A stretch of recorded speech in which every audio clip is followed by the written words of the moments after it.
नमस्कार, मैं आपके साथ अंजना और आप देख रहे हैं टीवी 24 न्यूज लाइव। आइए बढ़ते हैं इस वक्त की बड़ी खबर की ओर। खबर आजमगढ़ जनपद से है। जनपद के सर्किट हाउस में गुरुवार को भाजपा अल्पसंख्यक मोर्चा की बैठक आयोजित की गई। जिले के दौरे पर पहुंचे भारतीय जनता पार्टी अल्पसंख्यक मोर्चे के राष्ट्रीय अध्यक्ष जमाल सिद्दीकी बैठक में शामिल होकर कार्यकर्ताओं से संवाद करते हुए जनपद को भी विकास की मुख्य धारा से जोड़कर लोगों तक सरकार का लाभ पहुँचाने और जनपद को समाजवाद पार्टी के अतिक्रमण से मुक्त कराने जैसे तमाम मुद्दों पर कार्यकर्ताओं को आवश्यक दिशा निर्देश दिया है। जिसके बाद प्रेस प्रतिनिधियों से वार्ता करते हुए राष्ट्रीय अध्यक्ष ने कहा कि प्रधानमंत्री नरेंद्र मोदी के नेतृत्व में भारतीय जनता पार्टी की सरकार अल्पसंख्यक के हित में ही नहीं बल्कि सभी जाति धर्म के लोगों के हित में कार्य कर रही है। कहा कि भाजपा सरकार से मॉब लिंचिंग, भ्रष्टाचार और परिवारवाद से मुक्ति दिलाने का कार्य किया है। यदि बीजेपी को बदनाम करने के लिए किसी भी घटना को मॉब लिंचिंग करार दिया जाए तो ऐसी सस्ती राजनीति से बचना चाहिए। दुकान बने हुए मदरसों पर मुख्यमंत्री योगी आदित्यनाथ के प्रहार का स्वागत किया है। कहा कि विदेशों से पैसे लाकर इन मदरसों को बनवाकर शिक्षा के नाम पर बच्चों का शोषण किया जाता है। कहा कि देश के प्रधानमंत्री नरेंद्र मोदी सभी धर्मों के त्योहार में अपना आदर आस्था पेश करते हुए शामिल होने का कार्य करते हैं। अजमेर शरीफ के उर्स में भी अब तक 11वीं बार अपनी अकीदत के फूलों और चादर पेश कर चुके हैं। विष्णु गुप्ता के कोर्ट जाने पर कहा कि देश को बदनाम करने वालों का भाजपा से कोई रिश्ता नहीं है। भाजपा को सिर्फ सपा बसपा और कांग्रेस बदनाम करने का मौका खोजकर सस्ती राजनीति करती है। इस मौके पर मोहम्मद सद्दाम राष्ट्रीय कार्य समिति सदस्य, छत्तीसगढ़ प्रभारी परवेज आजमी प्रदेश कार्य समिति सदस्य, पूर्व जिला अध्यक्ष हसन नसीम, जिला महामंत्री आदि लोग मौजूद रहे। आप देख रहे थे STV न्यूज 24 आजमगढ़। संवाददाता पूनम चौधरी की खास रिपोर्ट। जी नमस्कार। बहुत खुशी की बात है कि आज ऐतिहासिक प्रदेश जिसका दुनिया भर में नाम है आजमगढ़, वहाँ पे मुझे आज आने का मौका मिला है। मैं इस पवित्र धरती को सलाम करता हूँ, नमन करता हूँ। आज जो हमारे भारतीय जनता पार्टी अल्पसंख्यक मोर्चा के राष्ट्रीय सदस्य सद्दाम साहब, उनके विशेष निमंत्रण पर आज यहाँ मेरा आना हुआ है और अभी सुबह से हम सब कार्यकर्ताओं के साथ भेंट मुलाकात कर रहे हैं, उनसे चर्चा कर रहे हैं कि किस प्रकार से आजमगढ़ को भी मुख्य धारा से जोड़कर सरकार के कामों का लाभ यहाँ पहुँचना चाहिए और किस प्रकार से जो भारतीय जनता पार्टी अल्पसंख्यक मोर्चा के जो कार्यकर्ता हैं, जो भारतीय जनता पार्टी कार्यकर्ता हैं, उनको विशेष प्रयास करके यहाँ जो सपा का एक प्रकार से अतिक्रमण है, उसको अतिक्रमण से मुक्त कराना है। इन सब विशेष चर्चाओं के लिए आज हम यहाँ सब बैठेंगे, चर्चा करेंगे, मंथन करेंगे। यहाँ पर ब्रिगेडियर उस्मान साहब का जो घर है वहाँ पर भी हम जाएंगे, लोगों से मिलेंगे।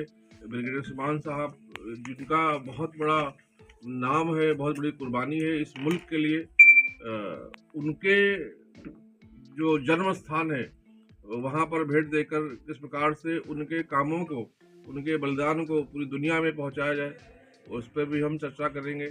और लोगों से मिलकर भारतीय जनता पार्टी और उसकी सरकार की योजनाओं को लोगों तक पहुँचाने के लिए हम उस पर बात करने के लिए विशेष तौर पर यहाँ पर आए हुए हैं।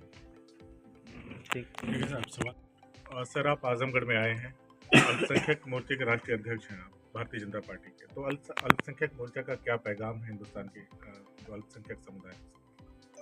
देखिए, हम अल्पसंख्यक, बहुसंख्यक सारे हिंदू, मुस्लिम, सिख, ईसाई सारे भाई मिलकर देश को मजबूत बनाने के लिए माननीय प्रधानमंत्री श्री नरेंद्र मोदी जी ने आह्वान शुरू किया है। विकसित भारत की जो संकल्पना की है उसके लिए काम करना होगा। अभी तक की जो राजनीति थी वो बांटने की राजनीति थी। अल्पसंख्यक और बहुसंख्यक को अलग करके, हिंदू मुसलमान को अलग करके, गरीब और अमीर को अलग करके, उसको कमज़ोर करके उन पर शासन करने की जो राजनीति थी, इसलिए भारत बहुत पीछे है। जिस प्रकार से माननीय प्रधानमंत्री ने पिछले 10 सालों में, माननीय योगी जी ने पिछले 7 सालों में प्रदेश और देश को आगे लेने का काम किया है, उसका सबसे ज़्यादा अनुभव हमारे आजमगढ़ के लोग ही कर रहे हैं। क्योंकि ज़्यादातर आजमगढ़ के लोग हमारे विदेशों में काम करते हैं, ज़्यादातर विदेशों में रहते हैं, आज हमारे पासपोर्ट की जो इज्जत है, जो वैल्यू है, वो विदेशों में बढ़ी है। हमारी जो वैल्यू है, इज्जत है भारतीयों की, वो विदेशों में बढ़ी है। तो इस काम को हमें सबको मिलकर आगे बढ़ाना है, भारत को मजबूत बनाना है, भारत को विकसित राष्ट्र बनाना है। इसके लिए अल्पसंख्यक, बहुसंख्यक, हिंदू मुस्लिम सारे भाइयों को मिलकर काम करना होगा। इसी आह्वान के लिए अल्पसंख्यक मोर्चा काम कर रहा है। तो क्या सर माना जाए कि अब मॉब लिंचिंग के नाम पर कोई मुसलमान मारा नहीं जाएगा? देखिए, मॉब लिंचिंग, दंगा, परिवारवाद, भ्रष्टाचार से मुक्ति दिलाने का काम भारतीय जनता पार्टी की सरकार ने किया है। और विशेष रूप से जब से माननीय योगी जी की सरकार है, जो बाहुबली है, जो धन्ना सेठ हैं, जो गुंडे मवाली हैं, वो प्रदेश छोड़कर भाग रहे। भारतीय जनता पार्टी की सरकार को बदनाम करने के लिए अगर कोई घटना को मॉब लिंचिंग देकर हिंदू मुसलमान तनाव करने का काम अगर कोई करता है, तो मुझे लगता है कि ऐसी सस्ती राजनीति से हमें बचना चाहिए। अल्पसंख्यक मोर्चे के आप राष्ट्रीय अध्यक्ष हैं। अल्पसंख्यक की मैं अगर बात करूं तो मंत्री किरण रिजिजू जी के साथ, दूसरी तरफ बीजेपी की सरकार उत्तर प्रदेश की कहती है कि मुसलमानों को यहाँ नहीं आना है, वहाँ नहीं आना है। तो ये दोहरी मानसिकता आखिर अल्पसंख्यकों के साथ, खास करके मुस्लिम समुदाय के साथ बीजेपी का ये जो दोहरा चरित्र है वो क्यों होता है? देखिए, माननीय योगी जी ने, अगर आप कुंभ की बात कर रहे होंगे, तो वहां पर किसी मुसलमान को मना नहीं किया, लेकिन मुसलमान के रूप में जो लोग वहां जाकर आस्था से खिलवाड़ करते हैं, तो किसी को भी किसी भी भाई के आस्था के साथ खिलवाड़ करने की आवश्यकता नहीं है। हम तो मुसलमान हैं, हम कितने लोग मस्जिद में आने देते हैं? ये पहले से कैसे मान लिया जाता है कि मुस्लिम है तो वो खिलवाड़ ही करेगा? नहीं, बात मुस्लिम की नहीं है। जो वहां पर खिलवाड़ करने वाले लोग गए हैं और उसमें अधिकांश तौर से मुस्लिम निकले हैं। और दूसरी बात जो ये है कि किसी के आस्था की जगह पे जाकर हमें क्या करना है?